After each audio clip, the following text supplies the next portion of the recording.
혹시 새벽 3시에 눈이 떠져서 뒤척이신 적 있으신가요? 한국인 50대 이상 10명 중 7명이 심각한 수면 장애를 겪고 있습니다. 더욱 충격적인 것은 이 중 절반이 수면 부족으로 인한 심혈관 질환 위험에 노출되어 있다는 겁니다. 2025년 현재 우리나라 수면 장애 환자는 전년 대비 23% 증가했고, 특히 중년층의 불면증은 심각한 사회 문제가 되고 있습니다. 안녕하세요. 35년간 수면의학을 연구해온 김수면입니다. 서울대학교 의과대학을 졸업하고 미국 스탠포드 대학교 수면센터에서 연구했으며 현재까지 3만 5천 명이 넘는 환자를 진료해왔습니다. 오늘 여러분께 말씀드릴 내용은 단순한 불면증 해결법이 아닙니다. 생명과 직결된 수면의 진짜 비밀을 공개하려 합니다. 지난주 한 환자분이 응급실에 실려왔습니다. 67세 박영민 씨로 3개월간 제대로 잠을 못 자신 분이었죠. 평소 건강하다고 자부하시던 분이었는데 새벽 운동을 하시다가 갑자기 쓰러지신 겁니다. 쓰러진 이유는 수면 부족으로 인한 급성 심근경색이었습니다. 다행히 빠른 처치로 생명은 구했지만 만약 수면 문제를 미리 해결했다면 이런 일은 일어나지 않았을 겁니다. 박 씨는 저에게 이렇게 말씀하셨습니다. 선생님, 저는 평생 술도 안 마시고 담배도 안 피우며 운동도 열심히 했는데 왜 이런 일이 생겼을까요? 잠을 못 자는 게 이렇게 위험한 줄 몰랐습니다. 네, 맞습니다. 많은 분들이 수면의 중요성을 과소평가하고 계십니다. 오늘 이 영상에서는 5가지 핵심을 다루겠습니다. 첫째, 위험한 수면 장애의 조기 신호를 구별하는 법. 둘째, 집에서 할 수 있는 정확한 수면 자가 진단법. 셋째, 병원비 없이도 실천할 수 있는 과학적 수면 개선법. 넷째, 연령대별 맞춤 수면 관리법.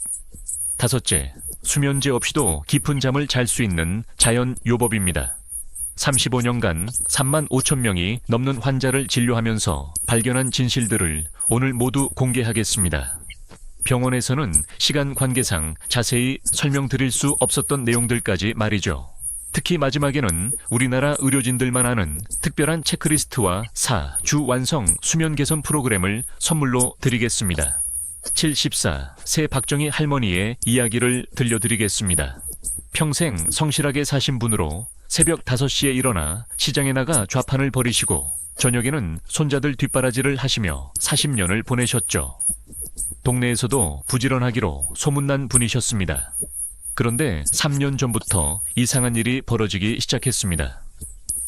밤 10시에 잠자리에 들어도 새벽 2시, 3시에 눈이 번쩍 떠지는 겁니다. 그러고는 아침까지 뒤척이다가 겨우 잠들면 또 6시에 일어나야 했죠. 하루 겨우 3-4시간 자는 날이 계속됐습니다. 피로는 쌓여가고 몸은 점점 무거워졌습니다. 처음에는 나이 들어서 그러려니 하셨어요. 주변에서도 나이 들면 다 그래라고 하니까요. 하지만 상황은 점점 심각해졌습니다. 낮에 시장에서 깜빡 졸다가 떨어뜨린 물건들, 계산을 틀리는 일이 잦아졌고 단골 손님들 이름도 자꾸 깜빡했습니다. 운전하다가 순간 의식을 잃을 뻔한 아찔한 순간들도 여러 번 있었죠. 가족들이 걱정하기 시작했습니다. 특히 큰아들이 어머니 병원에 가보시죠 라고 권했지만 박 할머니는 체면 때문에 거절하셨어요. 별일 아닌데 무슨 병원이냐, 돈만 버리는 일이라고 하시면서요. 우리나라 중년층 특유의 참는 문화와 체면의식이 문제를 더 키웠던 겁니다. 그런데 어느 날 아침 박 할머니가 부엌에서 쓰러지셨습니다. 혈압이 갑자기 180까지 오른 거였어요. 급히 응급실로 실려가서 검사를 받아보니 심각한 수면 부족으로 인한 자율신경계 이상이었습니다. 의료진은 말했습니다. 이대로 방치하시면 뇌졸중이나 심근경색 위험이 매우 높습니다. 그제서야 박 할머니와 가족들이 수면 문제의 심각성을 깨달았죠. 박 할머니는 제게 이렇게 말씀하셨습니다.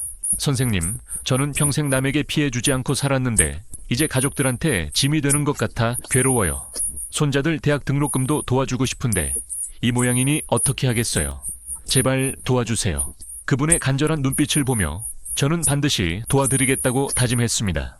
그리고 정확히 8주 후 박 할머니는 완전히 다른 사람이 되어 병원에 오셨습니다. 선생님, 30년 만에 아침까지 푹 잤어요.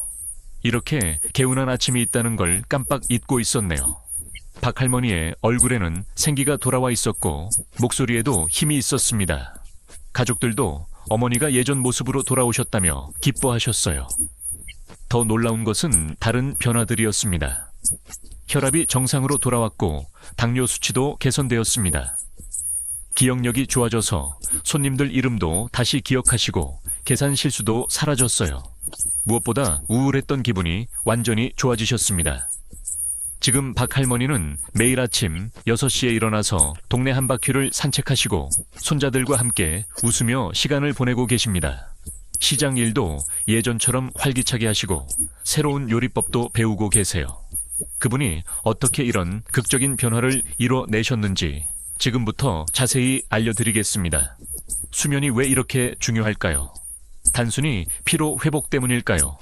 아닙니다. 수면은 우리 몸의 가장 중요한 치유 시스템입니다. 우리 몸을 하나의 정교한 공장이라고 생각해 보세요. 낮에는 열심히 생산 활동을 하고 밤에는 정비와 수리 작업이 이루어집니다. 이 정비 시간이 바로 수면입니다. 수면 중에 우리 몸에서는 어떤 놀라운 일들이 벌어질까요? 첫째, 뇌 청소가 이루어집니다.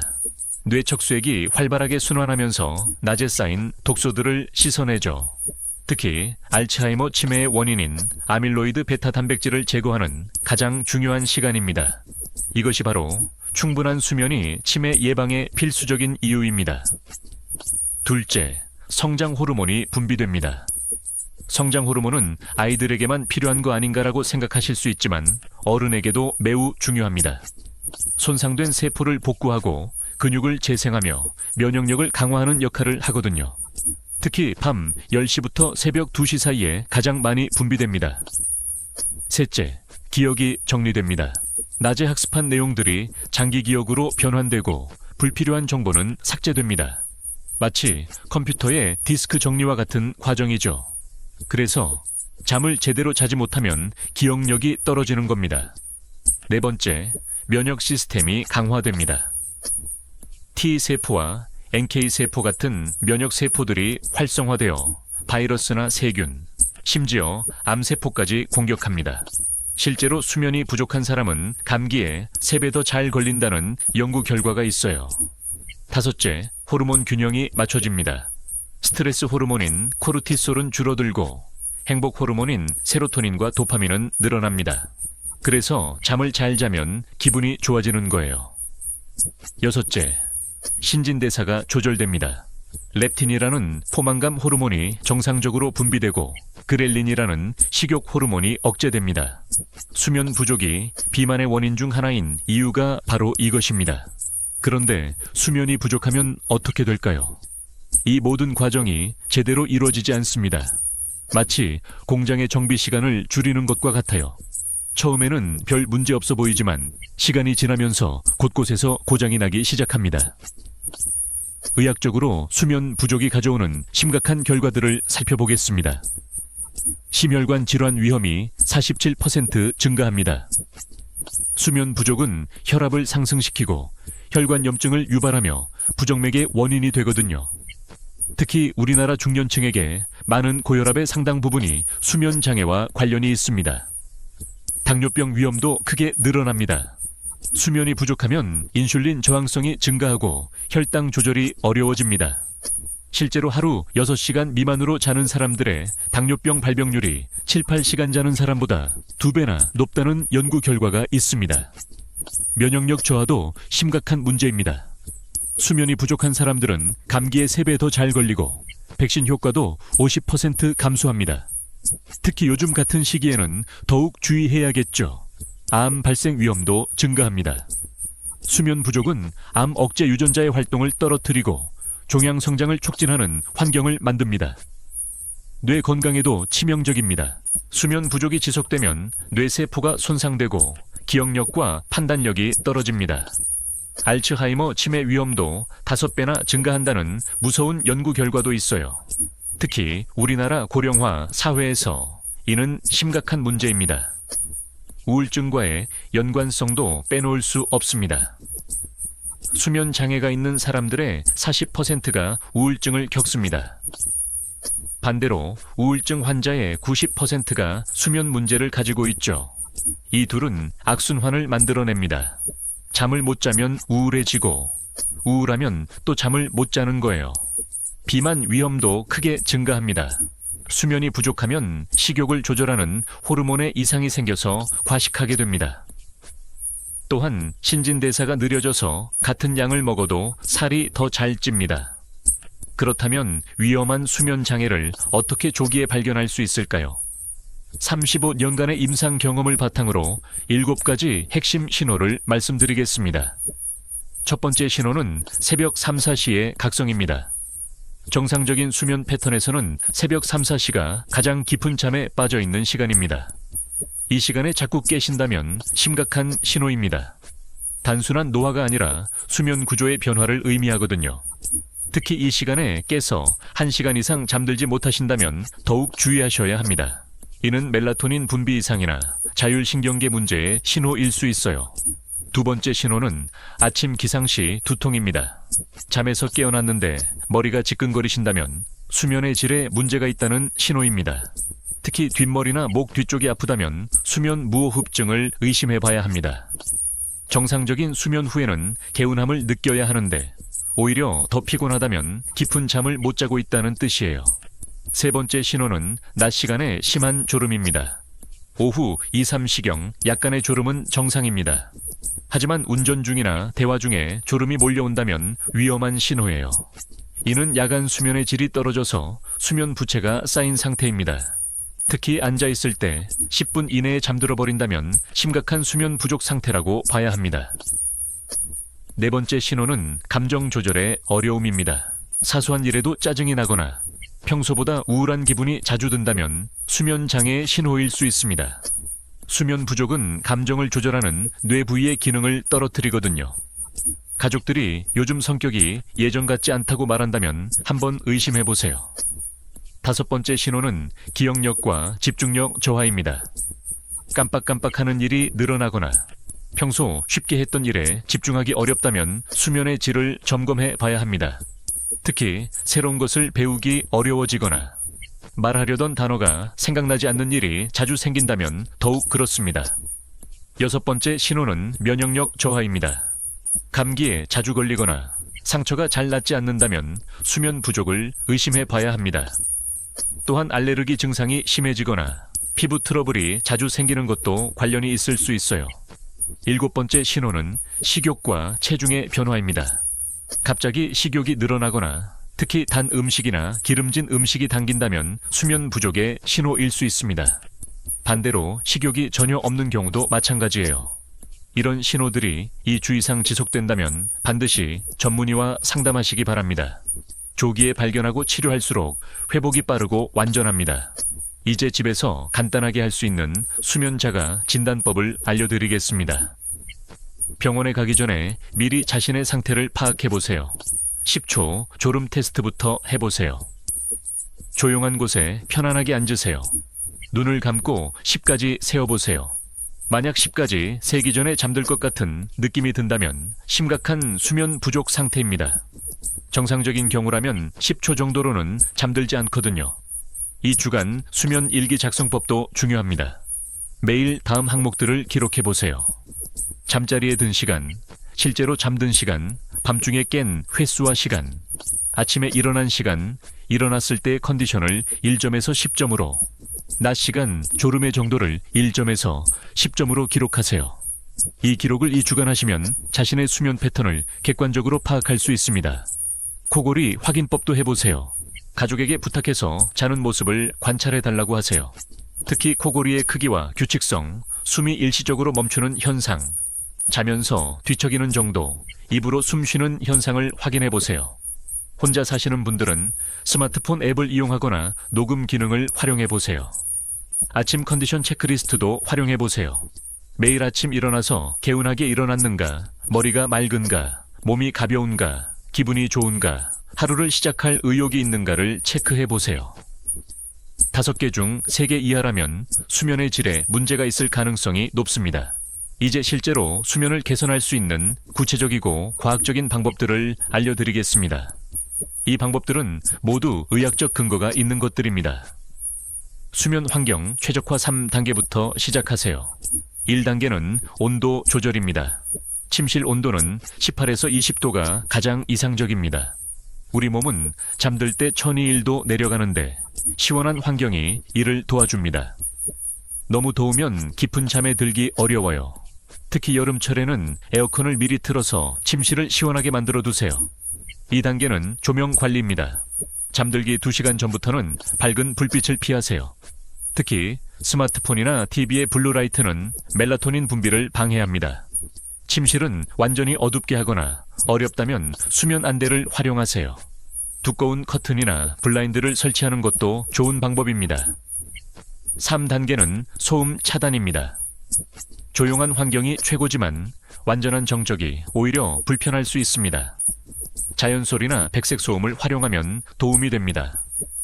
귀마개도 좋은 선택이에요.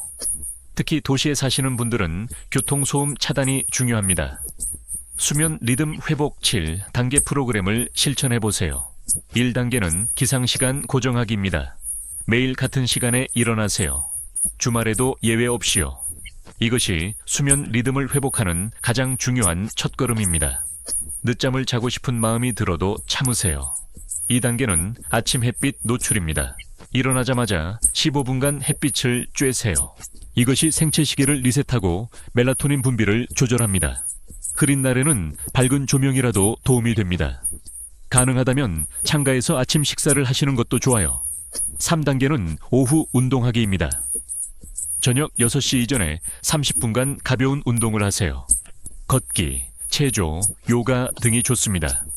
너무 늦은 시간에 격한 운동은 오히려 잠을 방해합니다. 운동은 규칙적으로 하는 것이 중요해요. 4단계는 저녁 식사 조절입니다. 잠들기 3시간 전에는 식사를 마치세요. 특히 기름지거나 매운 음식, 카페인이 들어간 음식은 피하세요. 가벼운 단백질과 복합 탄수화물이 좋습니다. 과식은 절대 금물이에요. 5단계는 취침 전 루틴 만들기입니다. 매일 같은 시간에 같은 순서로 잠자리 준비를 하세요. 따뜻한 물로 세수하기, 책 읽기, 명상하기 등 자신만의 루틴을 만드세요. 이 루틴이 뇌에 잠들 시간이라는 신호를 보냅니다. 6단계는 침실을 수면 전용 공간으로 만들기입니다. 침실에서는 잠자는 것과 휴식만 하세요. TV 시청, 스마트폰 사용, 업무는 침실 밖에서 하시기 바랍니다. 침실을 보는 순간 잠이 온다는 조건 반사를 만들어야 해요. 7단계는 20분 규칙 지키기입니다. 잠자리에 누워서 20분 이내에 잠들지 못하면 일어나서 조용한 활동을 하세요. 졸음이 올 때까지 기다렸다가 다시 침실로 가세요. 침대에서 뒤척이는 시간을 줄이는 것이 중요합니다. 자연 요법 7가지도 활용해보세요. 첫째, 카모마일 차입니다. 잠들기 1시간 전에 따뜻한 카모마일 차 한 잔을 드세요. 아피제닌이라는 성분이 불안을 줄이고 수면을 유도합니다. 단, 너무 많이 마시면 밤에 화장실에 가게 되니 적당량만 드세요. 둘째, 라벤더 아로마입니다. 라벤더, 에센셜 오일을 베개에 이리 방울 떨어뜨리거나 디퓨저를 사용하세요. 리날룰과 리날릴 아세테이트 성분이 신경을 안정시킵니다. 라벤더 향이 너무 강하다고 느끼시면 양을 줄이세요. 셋째, 족욕입니다. 잠들기 30분 전에 40도 정도의 따뜻한 물에 발을 10분간 담그세요. 말초 혈관을 확장시켜 천 조절을 돕습니다. 족욕 후에는 발을 잘 말리고 따뜻한 양말을 신으세요. 네 번째, 복식 호흡입니다. 4초간 들이쉬고 7초간 참고 8초간 내쉬는 478 호흡법을 5번 반복하세요. 부교감신경을 활성화시켜 긴장을 풉니다. 처음에는 어려울 수 있으니 천천히 연습하세요.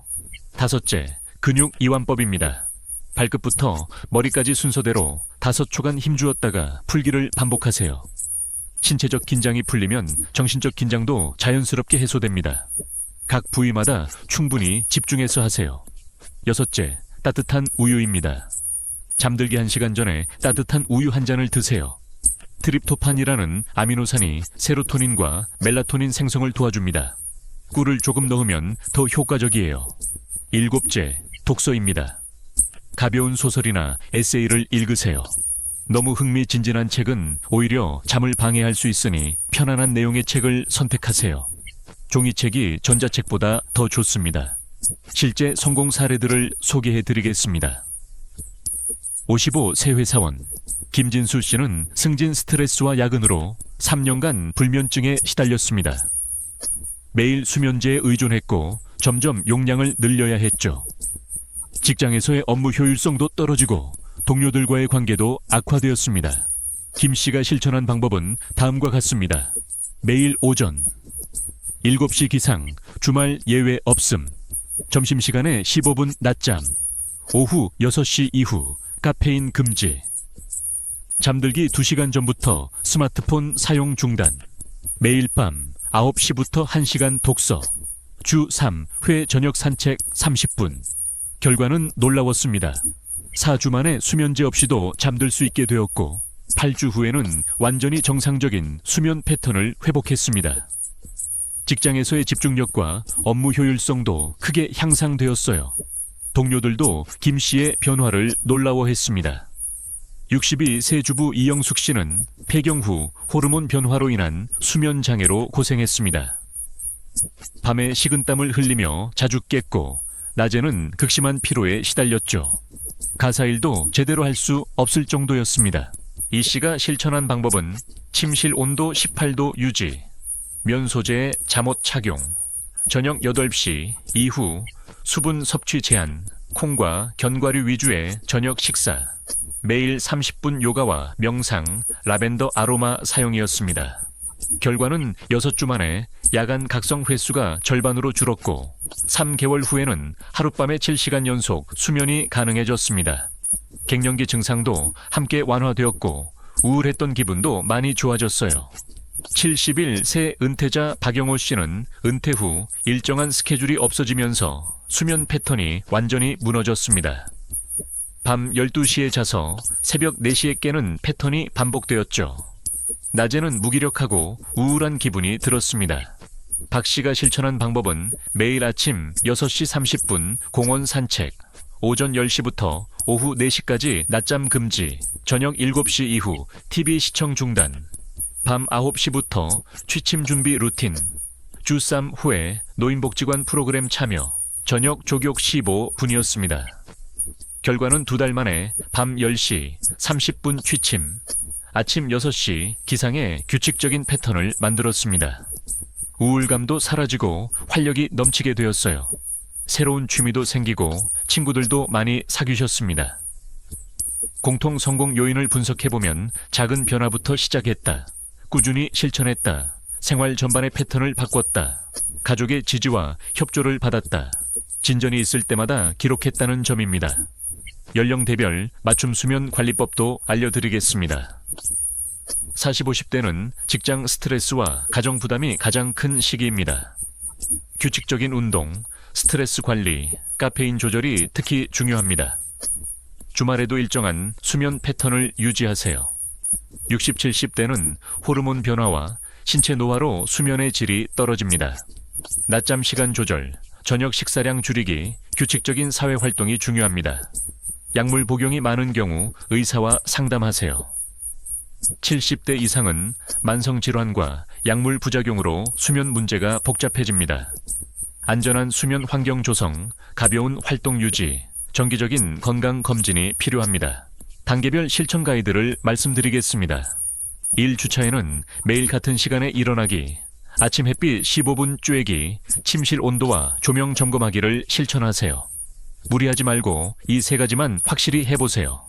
2주차는 저녁 6시 이후 카페인 금지, 잠들기 2시간 전 스마트폰 사용 중단, 취침 전 루틴 만들기를 추가하세요.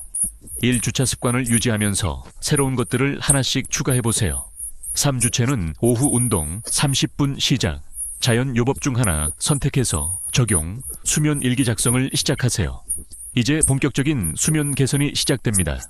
4주차는 모든 방법을 종합 적용하고 가족과 함께 점검하며 개선 상황을 평가해보세요. 효과가 있는 방법들은 계속 유지하고 어려운 것들은 조정하세요. 체크리스트를 말씀드리겠습니다. 매일 확인하실 항목들은 같은 시간 기상 여부, 아침 햇빛 노출 여부, 오후 운동, 실시 여부, 카페인 섭취 시간 준수, 저녁 식사 시간 조절, 스마트폰 사용 중단 시간, 취침 루틴 실행 여부입니다. 주간 확인 항목들은 평균 수면 시간이 7, 8시간인지, 야간 각성 횟수가 2번 이하인지, 아침 기상 시 개운함을 느끼는지, 낮 시간 졸음이 조절되는지, 감정 상태가 안정적인지, 기억력과 집중력이 개선되는지입니다. 사주 평가 항목들은 전반적인 수면의 질 개선도, 일상생활 활력도 증가, 가족관계 개선 정도, 건강 상태 변화, 스트레스 감소 정도, 약물 의존도 변화입니다. 주의사항도 말씀드리겠습니다. 급격한 변화보다는 점진적 개선을 목표로 하세요. 모든 방법을 한 번에 적용하려 하지 마시고 자신에게 맞는 방법을 찾아가세요. 개선이 느리더라도 포기하지 마시고 꾸준히 실천하세요. 특별한 상황에서의 수면 관리법도 알려드리겠습니다. 야근이나 교대 근무를 하시는 분들은 가능한 한 규칙적인 패턴을 만들려 노력하세요. 밝은 조명, 노출과 어둠 조절을 활용하시고 짧은 낮잠을 전략적으로 활용하세요. 여행이나 시차 적응 시에는 출발 며칠 전부터 조금씩 수면 시간을 조정하세요. 도착 후에는 현지 시간에 맞춰 햇빛 노출과 식사 시간을 조절하시고 멜라토닌 보충제 사용을 고려해 보세요. 스트레스가 심한 시기에는 릴렉스 기법을 더 적극적으로 활용하세요. 명상, 요가, 온욕 등을 늘리시고 카페인과 알코올은 더욱 주의하세요. 필요하다면 전문가의 도움을 받으시는 것도 좋습니다. 약물 복용 시 주의사항을 말씀드리겠습니다. 수면제는 단기간만 사용하시고 의사 지시 없이 용량을 늘리지 마세요. 다른 약물과의 상호작용을 확인하시고 갑자기 중단하지 마시고 점진적으로 줄여가세요. 건강보조식품 활용법도 소개하겠습니다. 멜라토닌은 적은 용량부터 시작하시고 마그네슘은 저녁 식사 후 복용하세요. 발레리안 뿌리나 패션 플라워 등의 허브도 도움이 될 수 있습니다. 단, 복용 전에는 반드시 의사와 상담하세요. 수면 환경 개선을 위한 투자 가이드를 말씀드리겠습니다. 좋은 매트리스와 베개는 수면의 질을 크게 좌우합니다. 자신의 수면 자세와 체형에 맞는 제품을 선택하세요. 공기청정기나 가습기도 수면 환경 개선에 도움이 됩니다. 차단 커튼이나 블라인드는 외부 빛을 효과적으로 차단합니다. 소음 차단을 위한 방음제나 백색 소음기도 고려해 보세요. 온도 조절을 위한 에어컨이나 난방기구도 중요합니다. 가족과 함께하는 수면 개선법도 알려드리겠습니다. 배우자가 코를 골거나 뒤척인다면 별실 사용이나 귀마개 활용을 고려하세요. 서로의 수면 패턴을 존중하고 함께 규칙적인 생활 리듬을 만들어가세요. 자녀들에게도 좋은 수면 습관을 물려주는 것이 중요합니다. 가족 모두가 스마트폰 사용 시간을 정하고 함께 취침 루틴을 만들어 보세요. 건강한 수면 문화를 가정에서부터 만들어 가시기 바랍니다. 계절별 수면 관리법을 말씀드리겠습니다. 봄에는 꽃가루 알레르기로 인한 수면 방해를 주의하세요. 공기청정기를 활용하시고 외출 후에는 옷을 갈아입으세요. 일조량 증가에 맞춰 점진적으로 기상 시간을 조정하세요. 여름에는 더위로 인한 수면 방해가 가장 큰 문제입니다. 에어컨 온도를 적절히 조절하시고 시원한 잠옷을 착용하세요. 수분 섭취는 늘리되 잠들기 2시간 전에는 줄이세요. 가을에는 일조량 감소로 우울감이 생길 수 있습니다. 아침 햇빛 노출 시간을 늘리시고 비타민 D 보충을 고려해보세요. 기온 변화에 대비해 잠옷과 이불을 조정하세요. 겨울에는 일조량 부족과 건조함이 문제입니다. 밝은 조명을 활용하시고 가습기로 적절한 습도를 유지하세요. 따뜻한 잠옷과 이불로 천을 유지하되 과도하게 덥지 않게 조절하세요. 마지막으로 수면의 중요성을 다시 한번 강조하고 싶습니다. 수면은 사치가 아니라 생존을 위한 필수 요소입니다. 좋은 수면은 면역력을 높이고 기억력을 향상시키며 감정을 안정시키고 창조력을 증진시킵니다. 특히 우리나라 중년층은 가정과 직장의 이중 부담으로 수면을 소홀히 하는 경우가 많습니다. 하지만 수면을 희생하면서까지 얻는 성과는 결국 지속 가능하지 않습니다. 오히려 수면의 질을 높이면 더 효율적이고 생산적인 삶을 살 수 있습니다. 건강한 수면은 개인의 문제를 넘어 가족 전체의 행복과 직결됩니다. 잠을 잘 자는 부모는 더 인내심 있고 따뜻하게 자녀를 대할 수 있습니다. 충분한 휴식을 취한 직장인은 더 창의적이고 협력적인 동료가 될 수 있습니다. 오늘 긴 시간 동안 함께 해주셔서 정말 감사합니다. 35년간 수면의학을 연구하면서 확신하게 된 것이 있습니다. 좋은 수면은 누구나 만들 수 있다는 것입니다. 나이가 들면서 잠이 줄어드는 것은 어쩔 수 없다고 생각하시는 분들이 많지만 그건 잘못된 상식입니다. 올바른 방법으로 관리하면 70세, 80세가 되어도 깊고 편안한 잠을 잘 수 있습니다. 중요한 것은 포기하지 않는 것입니다. 작은 변화부터 시작해서 꾸준히 실천하면 반드시 좋아집니다. 오늘 제가 말씀드린 내용들을 단계별로 실천해 보세요. 한 번에 모든 것을 바꾸려 하지 마시고 하나씩 차근차근 적용해 보시기 바랍니다. 수면은 단순한 휴식이 아니라 건강한 삶의 기초입니다. 좋은 잠은 여러분에게 활력을 주고 면역력을 강화하며 기억력을 향상시키고 감정을 안정시켜 줍니다. 또한 가족과의 관계도 더 좋아지고 일상생활의 만족도도 크게 높아질 것입니다. 혹시 오늘 내용 중에서 궁금한 점이 있으시다면 주치의와 상담해 보시기 바랍니다. 특히 수면 무호흡증이나 하지불안증 후군 같은 특별한 수면 장애가 의심되신다면 수면 클리닉을 방문하시는 것이 좋습니다. 마지막으로 한 가지 부탁드리고 싶은 것이 있습니다. 오늘 배운 내용을 주변의 가족이나 친구들과 나눠주세요. 잠 못 드는 밤을 보내고 있는 분들에게 희망이 될 수 있을 겁니다. 건강한 수면 문화를 함께 만들어가요. 여러분 모두가 오늘 밤부터 깊고 편안한 잠을 주무시길 바랍니다. 내일 아침 개운하고 활기찬 하루를 시작하시길 기원합니다. 건강한 수면, 행복한 인생을 위해 오늘부터 실천해보세요. 여러분의 변화를 응원하겠습니다. 감사합니다.